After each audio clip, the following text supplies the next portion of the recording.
യെശയ്യാ പ്രവാചകന്റെ പുസ്തകം 54 അധ്യായം 7 വചനം. അല്പനേരത്തേക്ക് മാത്രം ഞാൻ നിന്നെ ഉപേക്ഷിച്ചു, എങ്കിലും മഹാകരുണയോടെ ഞാൻ നിന്നെ ചേർത്തുകൊള്ളും. ദൈവവചനത്തിൻ്റെ ആധികാരികത എത്ര ഉന്നതമാണ്! നമ്മെ ഒരുപക്ഷെ അല്പസമയത്തേക്ക് ദൈവം ഉപേക്ഷിച്ചു എന്ന് വരാം. അത് ശാരീരികമായ പ്രയാസങ്ങളിലൂടെ ആയിരിക്കാം, സാമ്പത്തികമായ ബുദ്ധിമുട്ടുകളിലൂടെ ആയിരിക്കാം, മാനസികമായ പ്രയാസങ്ങളിലൂടെ ആയിരിക്കാം, മറ്റുള്ളവർ നമ്മെ അപമാനിക്കുന്ന അവസ്ഥയിലൂടെ ആയിരിക്കാം. അങ്ങനെയൊക്കെ വരുമ്പോൾ നാം ദൈവത്തോട് ചോദിക്കാറുള്ളൊരു കാര്യം, ദൈവമേ, അങ്ങനെ മറന്നോ, അങ്ങനെ ഉപേക്ഷിച്ചോ?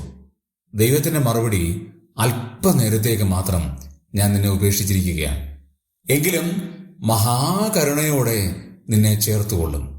നമ്മെ ആർദ്രമായ ഒരു കരുണയോടെ ദൈവം ചേർക്കാനായിട്ട് പോവുകയാണ്. നമ്മുടെ നിന്ദകൾ മാറാൻ പോവുകയാണ്, പരിഹാസങ്ങൾ മാറാൻ പോവുകയാണ്.